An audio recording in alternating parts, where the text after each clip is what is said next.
अजातशत्रु 492 से 460 ईसा पूर्व तक इन्होंने शासन किया मगध की गद्दी पर। ये बिंबिसार के बाद हर्यक राजवंश के अगले राजा होते हैं। अपने पिताजी की हत्या करके ये गद्दी पर बैठते हैं। इससे पहले की कहानी हम लोगों ने सब विस्तार से देख लिया है। आज हम लोग अजातशत्रु के बारे में देखने का प्रयास करते हैं। तो कुछ बातें जो परीक्षा के दृष्टिकोण से महत्वपूर्ण हो सकती हैं, वो सारी बातें यहाँ पे अजातशत्रु के बारे में की जाएंगी। तो जो अजातशत्रु हैं, सबसे पहली महत्वपूर्ण जो बात है, इनके जब ये गद्दी पे बैठते हैं तो गद्दी पे बैठने के 8वें वर्ष महात्मा बुद्ध को क्या हुआ, महापरिनिर्वाण प्राप्त होता है।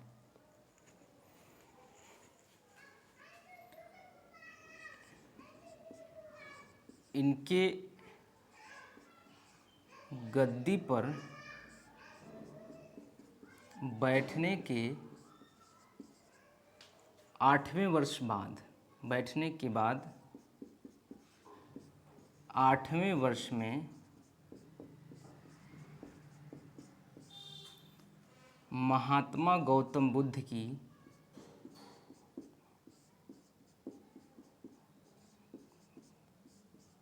बुद्ध को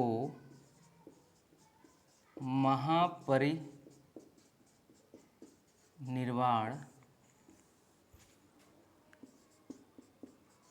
प्राप्त होता है। महापरिनिर्वाण, गौतम बुद्ध के महापरिनिर्वाण से तात्पर्य है इनकी मृत्यु।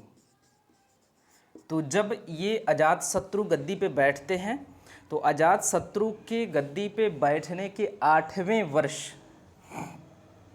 क्या होता है, महात्मा बुद्ध को महापरिनिर्वाण की प्राप्ति होती है। इसके बाद अगर हम लोग बात करें कौशल के साथ इनके संबंध के, तो कौशल नरेश प्रसेनजीत की बहन महाकोशला से इनके पिताजी की दूसरी शादी हुई थी।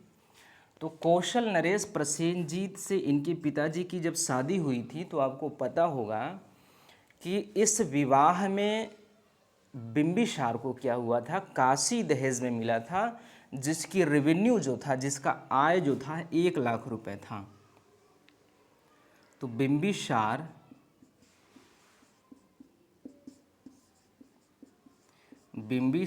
को दहेज में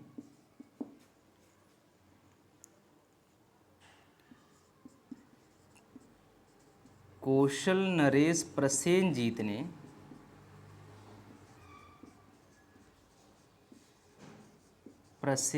ने काशी प्रदान किया था, जिसका आय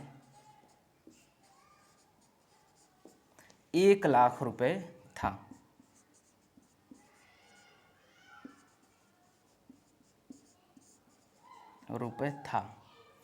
अब ये तो पिछली बार की बात हुई, जैसे मतलब पिछले कक्षा की बात हुई। हमने इस बारे में बात कर लिया है कि बिंबिसार की शादी हुई थी कौशल नरेश प्रसेनजीत की बहन, इनकी बहन है महाकोशला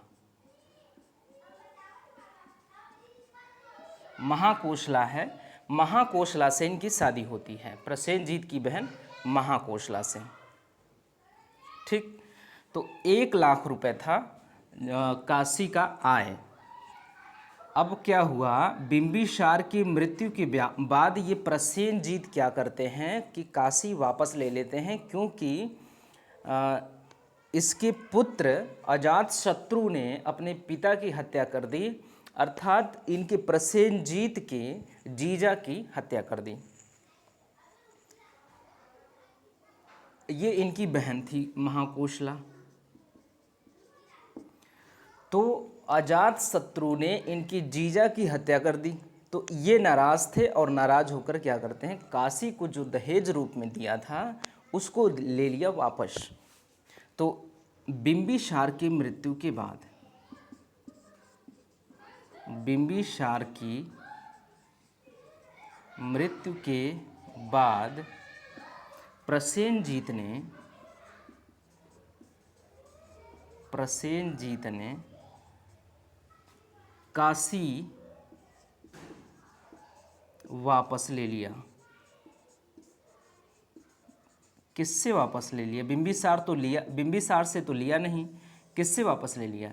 ये ले लिया अजातशत्रु से, क्योंकि अब अगला शासक अजातशत्रु था, तो अजातशत्रु के ही अधीन काशी था, तो काशी को क्या किया?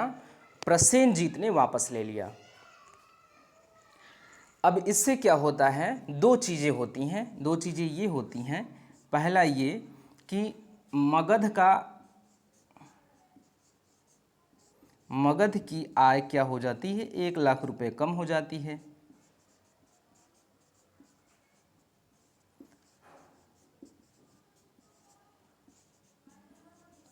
एक लाख रुपए कम हो जाती है मगध की आय।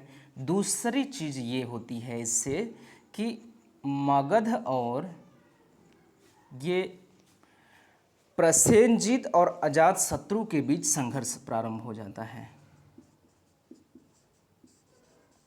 प्रसेनजीत और अजातशत्रु के मध्य संघर्ष प्रारंभ हो जाता है। यहाँ से जब ये काशी वापस ले लेते हैं प्रसेनजीत, तो अजातशत्रु इससे नाराज होते हैं और फिर दोनों में युद्ध प्रारंभ हो जाता है और काफ़ी दिनों तक ये युद्ध चलता है। काफ़ी दिनों तक छिटपुट युद्ध होते रहते हैं, लेकिन अंततः क्या होता है? अंततः अजातशत्रु ने प्रसेनजीत को पराजित कर दिया और बंदी बना लिया। अजातशत्रु ने प्रसेनजीत को पराजित कर दिया और इससे क्या होता है? अगली बात जो है, अजातशत्रु ने प्रसेनजीत को पराजित कर दिया।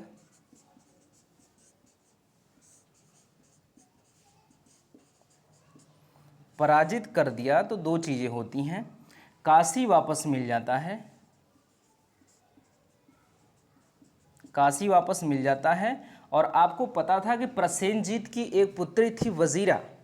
वजीरा से ये इश्क कर बैठते हैं कौन? अजातशत्रु। तो वजीरा से शादी हो जाती है। प्रसेनजीत की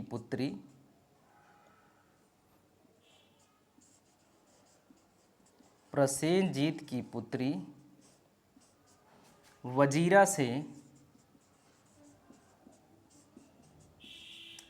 से अजातशत्रु की शादी। तो दो चीज़ें यहाँ पे होती हैं। आप देख रहे हैं कि अजातशत्रु क्या करते हैं? अजातशत्रु और प्रसेनजीत में संघर्ष प्रारंभ हो जाते हैं। संघर्ष अंततः इस नतीजे पे पहुँचता है कि कोई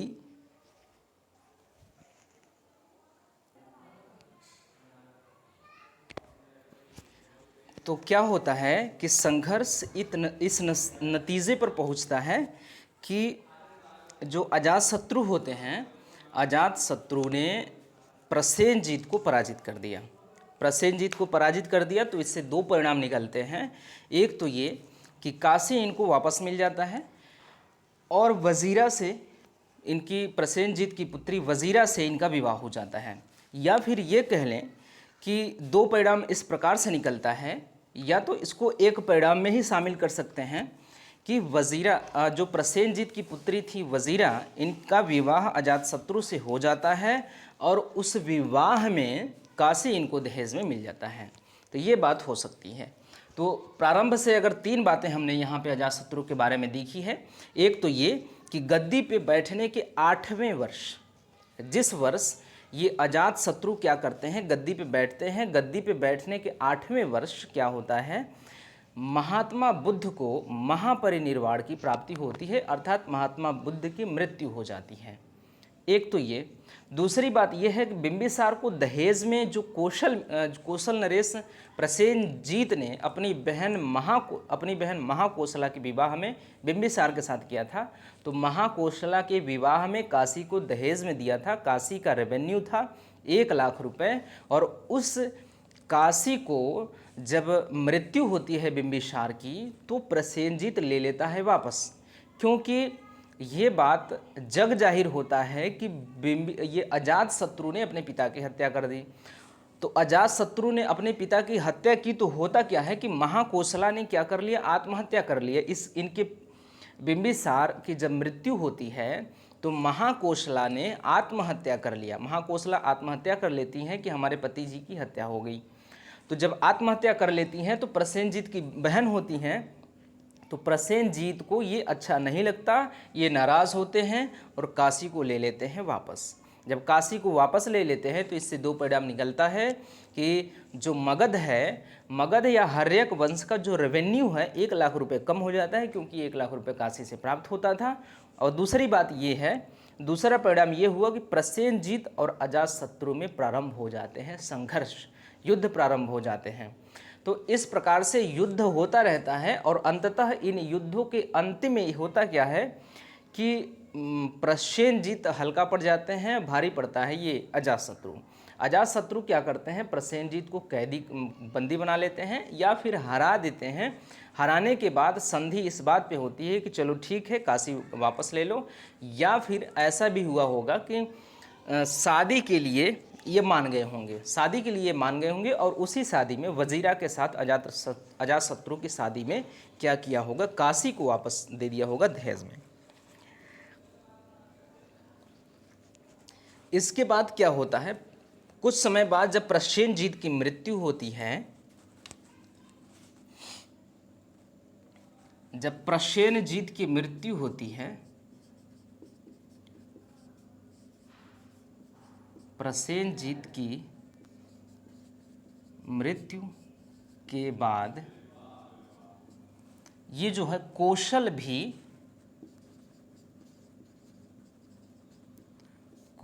को भी अजातशत्रु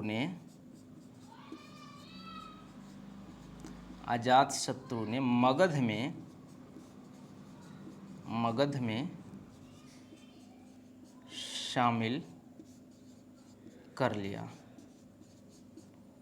तो ये हो गया, 1 2 3 4 बातें हो गई इसके अजातशत्रु के बारे में। अजातशत्रु के बारे में यहाँ तक बातें 4 तरह की हो गई। और हालांकि ये जो है कौशल और काशी को अपने मगध में मिलाने की एक प्रक्रिया है। अब अच्छा, ये जो हम लोग अध्ययन कर रहे हैं दरअसल ये उसके अंदर भी आता है। किसके अंदर?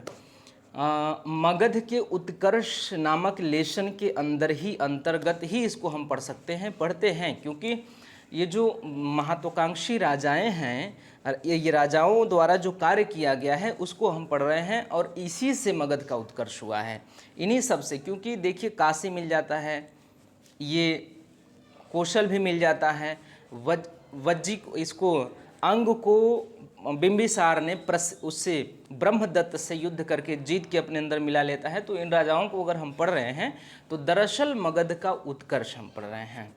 तो इस प्रकार से 2 क्षेत्र हो जाते हैं शामिल मगध में।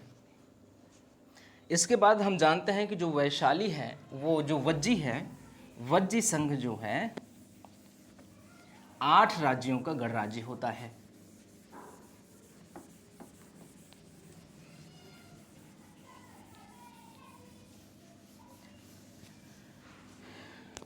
वज्जी संघ क्या था? वज्जी संघ 8 राज्यों का, 8 गण राज्यों का या 8 कुलों का राज्य था।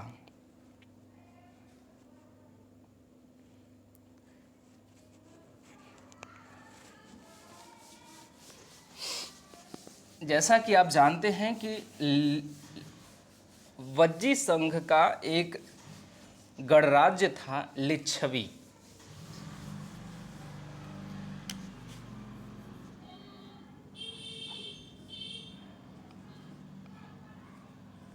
लिच्छवी गणराज्य राज्य। लिच्छवीगढ़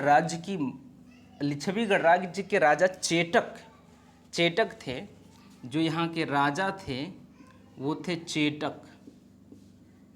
इनकी बहन कौन थी? इनकी बहन थी चेलना।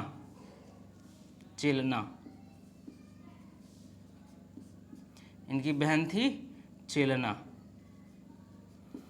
तो ये चेलना का विवाह हुआ था किससे? बिंबिसार से।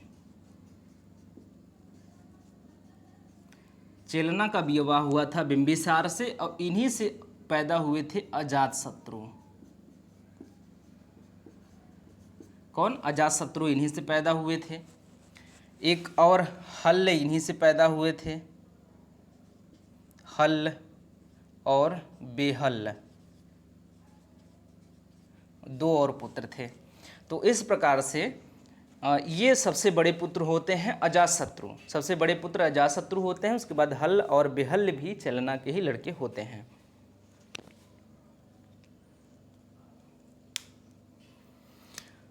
अब क्या होता है कि चेटक की पुत्री होती हैं चेलना।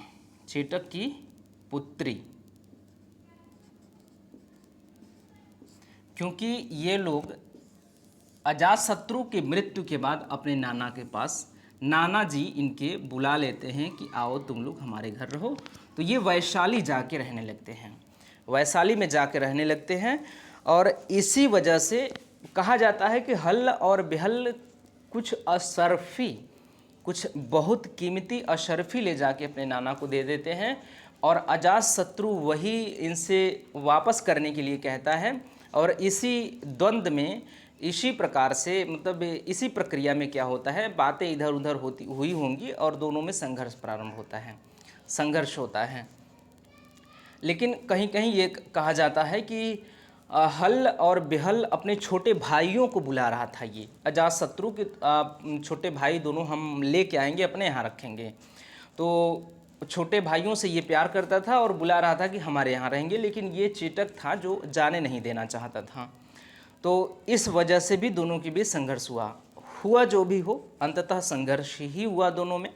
और क्या हुआ कि 8 गणराज्यों का समूह था, इसलिए काफ़ी मजबूत था ये। तो इसको हराना थोड़ा मुश्किल पड़ गया था। इससे क्या हुआ कि इसको बिंबिसार ने, अजातशत्रु ने क्या किया, वत्सकार नामक एक, वत्सकार या वत्साकर क्या था इनका? अजातशत्रु का एक कूटनीतिज्ञ था। अजातशत्रु का क्या था? एक कूटनीतिज्ञ था इनके दरबार का। इसका नाम था वत्साकर। वत्साकर इसका नाम था। वत्साकर को भेजता है कहाँ? वज्र संघ को तोड़ने के लिए वैशाली में भेजता है। और वज्र संघ को क्या करने के लिए? तोड़ने के लिए। वज्र संघ को तोड़ने के लिए। तो वत्साकर यहाँ पे जाता है वज्र संघ को तोड़ने के लिए और अंततः 16 वर्षों के प्रयास के साथ यहाँ पे इनका क्या करता है, वहाँ पे जाके चेटक का एक विश्वास पात्र व्यक्ति बनता है और अंदर ही रह के अंदर की सारी वो जो जानकारी होती है, खुफिया जानकारी जो होती है, वो प्रोवाइड करता है किसको? अजातशत्रु को। तो इस प्रकार से अजातशत्रु और ये दोनों मिलकर धीरे धीरे वज्र संघ को तोड़ने में सफल होते हैं। लगभग 16 वर्ष समय लगता है। कितना? 16 वर्ष। 16 वर्ष में तोड़ के कमज़ोर करते हैं और अंततः क्या होता है कि आमना सामना जब होता है तो अजातशत्रु इसको जीत लेता है। वज्र संघ को अंततः जीत लेता है। अजातशत्रु ने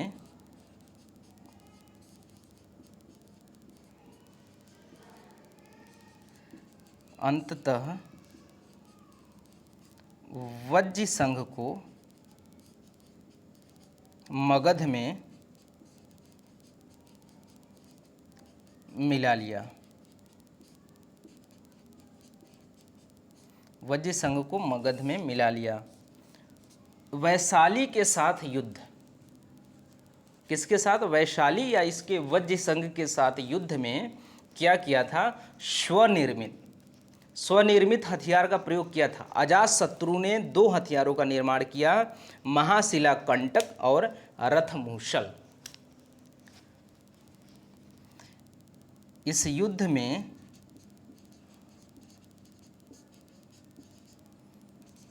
इसने 2 स्वनिर्मित हथियारों का प्रयोग किया।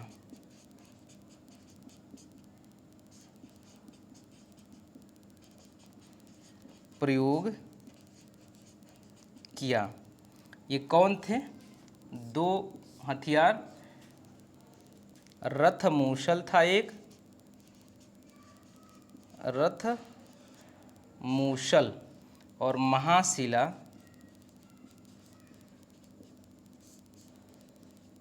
कंटक।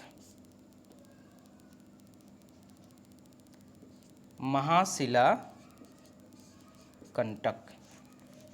तो यदि आपसे पूछा जाए कि महाशिला कंटक और रथमूषल जैसे नवीनतम हथियारों का प्रयोग प्राचीन इतिहास में किसने किया, तो रथमूषल और महाशिला कंटक जैसे प्राचीन नवीन हथियारों का, प्राचीन आधुनिक हथियार, उस समय के ये आधुनिक हथियार थे, तो प्राचीन आधुनिक हथियारों का प्रयोग किसने किया, तो अजातशत्रु ने किया वज्र संघ को जीतने में।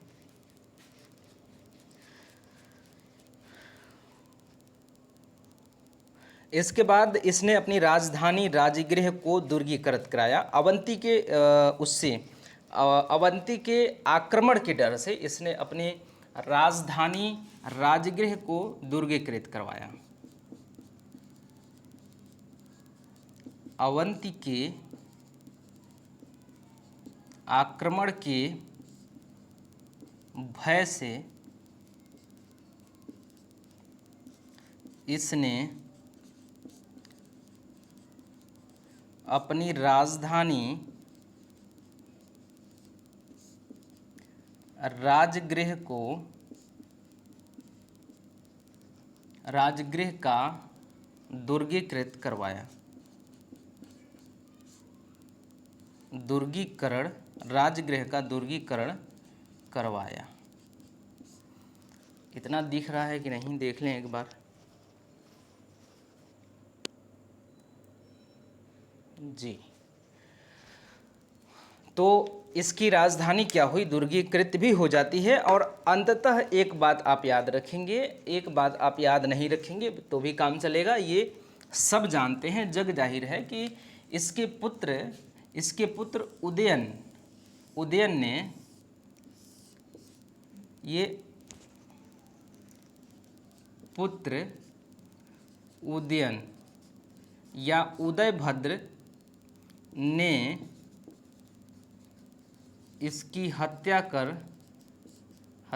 करके स्वयं गद्दी पर बैठ जाता है। गद्दी पर बैठ जाता है। तो क्या करता है, अजातशत्रु की हत्या करते हैं इसके पुत्र उदयन, और हत्या करके अपने पिताजी की स्वयं गद्दी पे बैठ जाते हैं, क्योंकि इनके पिताजी ने अपने पिताजी की हत्या करके गद्दी पर बैठा था। तो क्योंकि नहीं, इसलिए इन्होंने नहीं किया।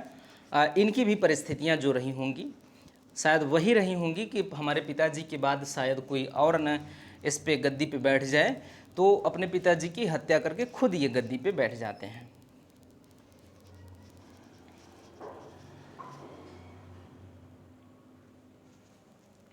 तो आगे अब हम लोग पढ़ेंगे किसके बारे में, उदयन के बारे में। किसके बारे में, उदयन के बारे में, क्योंकि अगला शासक अब बनता है, मगध का अगला शासक बनते हैं उदयन।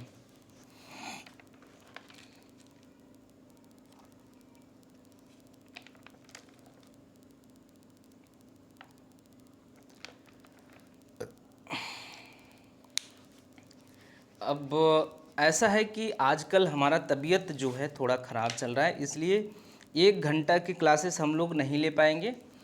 आधे आधे घंटे की क्लासेस ज़रूर लेंगे। और जब 1-2 दिन में जब तक स्वास्थ्य हमारा सही नहीं हो जाता तब तक हम लोग आधे घंटे की क्लास ही पढ़ेंगे, जितना पढ़ पाएंगे उतना पढ़ लेंगे। तबीयत सही होते ही, स्वास्थ्य सही होते ही 1 घंटे या क्लास को 2 घंटे का कर देंगे। लेकिन एग्ज़ाम से पहले हम लोग अपना ये वाला जो सीरीज़ है बिहार पीसीएस का, इसको पूरा करेंगे।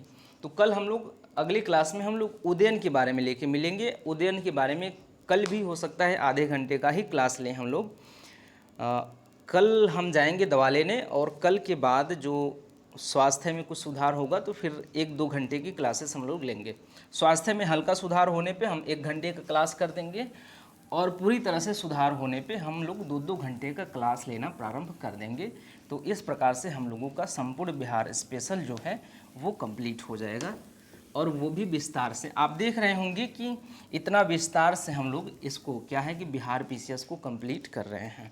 अगर इतने गहराई से, इतना विस्तार से हम लोग अध्ययन नहीं कर रहे होते तो आज हम लोग इतिहास कंप्लीट करके भूगोल का भी कुछ टॉपिक कंप्लीट कर चुके होते। तो अब हम लोग अगली क्लास लेके मिलेंगे किसके बारे में, उदयन के बारे में अगली क्लास लेके मिलेंगे। 461 से 445 ईसा पूर्व तक ये शासन करते हैं, और फिर इनका अंतिम शासक जो हर एक वंश का अंतिम शासक होता है वो नागदशक होता है, जिसको पुराणों में दर्शक के नाम से जाना गया है। और इनके 3 पुत्रों की जानकारी मिलती है। उदयन के 3 पुत्र थे, अनिरुद्ध, मुंडक और नागदशक। ये तीनों मिलकर 10-12 साल तक, तीनों बारी बारी से 10-12 साल तक शासन करते हैं। और अंतिम जो शासक था नागदशक था, जिसको पुराणों में दर्शक कहा गया है। तो नागदशक की ये तीनों भोग विलासी शासक थे, बड़े अयोग्य शासक थे। और इनके काल में क्या है कि जो मगध की राजनीतिक व्यवस्था थी, जो मगध की प्रशासनिक व्यवस्था थी, एकदम बर्बाद, एकदम ध्वस्त हो जाती है। और हत्याओं का दौर चलने लगता है, लूटपाट, चोरी, हत्या, ये सारी चीज़ें होने लगती हैं। इसके बाद ये सब राजा जो है अपने भोग विलास में पड़े रहते थे। तो इस प्रकार से जनता जो है वो नाराज़ हो जाती है इन सब से। जब जनता नाराज़ हो जाती है तो जनता खुद नागदशक या दर्शक के खिलाफ विद्रोह करती है, और विद्रोह करके नागदशक को गद्दी से हटाकर शिशुनाग नाम के एक व्यक्ति को क्या करते हैं, ये सब गद्दी पे बैठाते हैं यहाँ की जनता। तो इसमें सबसे महत्वपूर्ण बात यह है, सबसे याद रखने योग्य जो बात है वो ये है कि पूरे प्राचीन इतिहास में पहली बार ऐसा होता है कि किसी व्यक्ति को जनता ने गद्दी पे बैठाया है। तो सबसे पहले जनता ने किस व्यक्ति को, किस राजा को गद्दी पे बैठाया, तो सबसे पहले जनता द्वारा बैठाया गया जो राजा है, गद्दी पे जनता द्वारा बैठाया गया जो राजा है वो है शिशुनाग। शिशुनाग वंश का पहला राजा शिशुनाग को जनता ने गद्दी पे बैठाया है। तो इतिहास में ऐसा पहली बार होता है कि किसी राजा को जनता ने किसी पहले राजा को विद्रोह करके हटाती है और किसी को बैठा देती है। इससे पहले राजाओं द्वारा हत्या किया गया, अगले पिछले राजा का फिर गद्दी पे बैठे हैं, इस तरह से प्रक्रिया चली आई है। लेकिन ये इतिहास की, प्राचीन इतिहास की पहली ऐसी घटना है जो जनता द्वारा किसी राजा को गद्दी पे बैठाया गया है, और वो राजा शिशुनाग के नाम से जाने जाते हैं। तो कल हम लोग उदयन लेके चलेंगे, उदयन को कल समाप्त करेंगे और फिर आगे बढ़ेंगे तो नंद वंश मिलेगा, नंद वंश के बाद मौर्य वंश मिलेगा। इन सारी चीज़ों को हम लोग कवर करते हुए विस्तार से चलेंगे, और फिर इस तरह से हम लोगों का संपूर्ण बिहार स्पेशल कंप्लीट होगा।